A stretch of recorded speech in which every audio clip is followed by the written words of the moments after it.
दोस्तों नमस्कार, स्वागत है आप सभी का online India first YouTube channel पे। जैसे कि दोस्तों आप जानते हैं किसी भर्ती संबंधित कोई भी जानकारी होती है आप सभी को ऑनलाइन इंडिया फर्स्ट चैनल के माध्यम से दी जाती है। इस वीडियो में हम बात करेंगे टीजीटी पीजीटी एग्जाम डेट के बारे में, जो कि आप सभी के लिए स्पष्ट हो चुका है और ऑथेंटिक जानकारी आपको दी जाएगी ऑनलाइन इंडिया फर्स्ट चैनल के माध्यम से।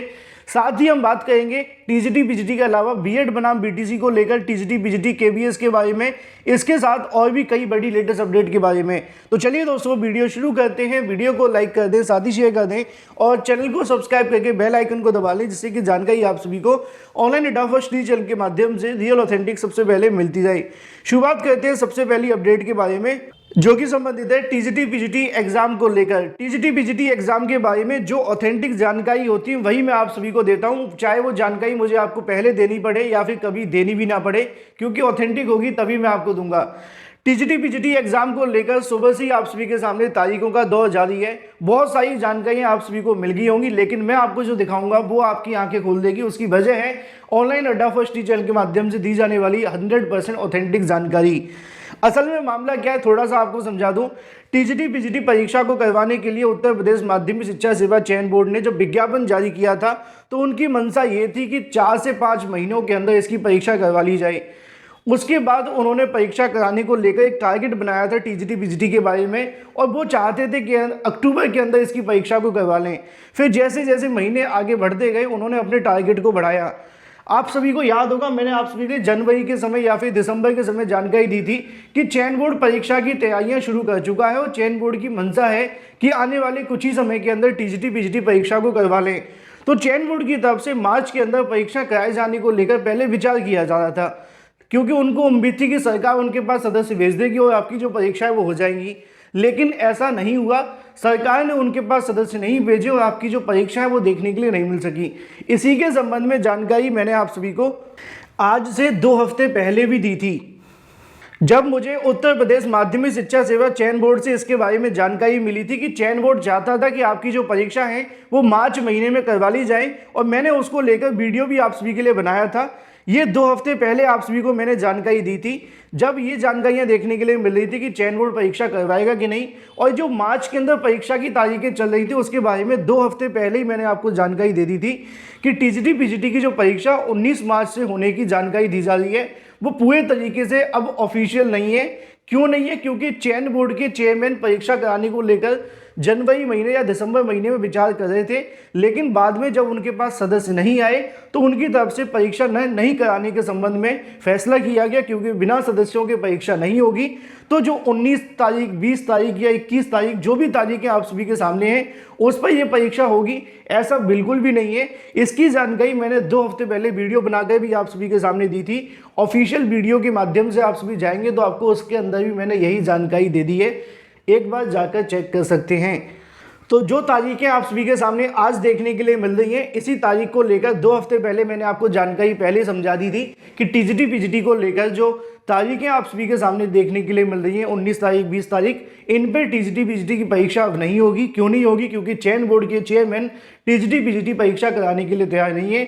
आज भी इसको लेकर दोबारा से मैंने जानकारी मांगी तो इसको लेकर भी उनके माध्यम से स्पष्ट किया गया कि टीजीटी पीजीटी की जो परीक्षा है वो ना मार्च के अंदर होने की संभावना है और ना ही 8 अप्रैल 2023 तक होगी, क्योंकि 8 अप्रैल 2023 को चेयरमैन का रिटायरमेंट है। तो ये बात हो जाती है टीजीटी पीजीटी एग्जाम के बारे में पूरे तरीके से स्पष्ट। बात कर लेते हैं अपनी अगली अपडेट के बारे में, जो कि संबंधित है बीएड बनाम बीटीसी सुप्रीम कोर्ट ऑर्डर के बारे में। आप सभी ने 1-2 वीडियो देखे होंगे, बहुत सारे बीएड के अभ्यर्थियों के माध्यम से या फिर उनके जो छात्र संगठन है उनके माध्यम से कहा जा रहा था कि बीएड की तरफ से जो सुप्रीम कोर्ट के अंदर ऑर्डर रिजर्व किया गया है उस ऑर्डर को जल्द से जल्द जारी करने के लिए एक यहाँ पे अभियान चलाया जाएगा, जो कि डिजिटल रूप में देखने के लिए मिलेगा।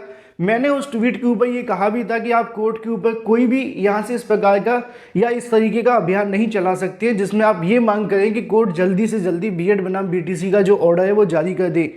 अब इसी के संबंध में सुप्रीम कोर्ट के अंदर बीएड के लिए याचिका दाखिल करने वाले या फिर बीएड के अभ्यर्थियों की बात की जाए जिन्होंने बीएड को बचाने के लिए याचिका दाखिल की थी, इन्होंने ही कहा था 2 दिन पहले कि हम एक डिजिटल कैंपेन चलाने वाले हैं जिसमें मांग रखेंगे कि सुप्रीम कोर्ट की तरफ से जल्द फैसला दे दिया जाए।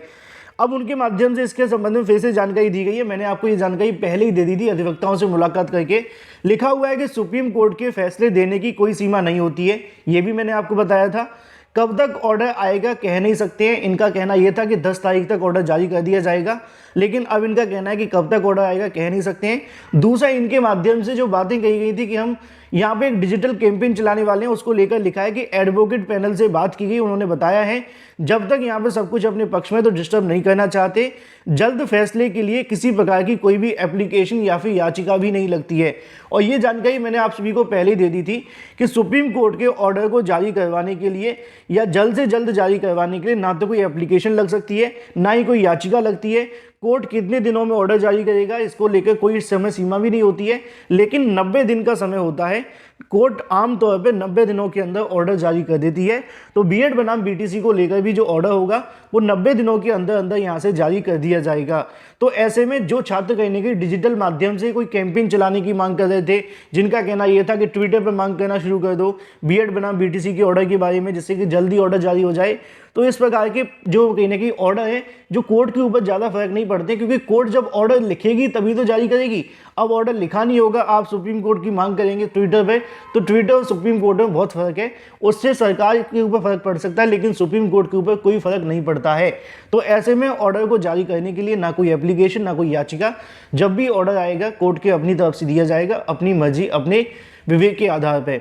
और कब तक जारी होगा मैंने आपको बताया कि 20 तारीख के आसपास कभी भी जारी हो सकता है। चलिए बात कर लेते हैं टीजीटी पीजीटी 2 नई नोटिस के बारे में जो कि संबंधित है केवीएस से। अगर आपने केंद्रीय विद्यालय संगठन केवीएस की शिक्षक भर्ती में आवेदन किया था तो आप सभी के लिए आवश्यक जानकारी है टीजीटी पीजीटी को लेकर। यहाँ पे दोस्तों आप सभी के सामने देखने के लिए मिलेगा, अनाउंसमेंट सेंटर के अंदर आप जाएंगे तो आपको जाना है kvs.sangathan.nic.in पे।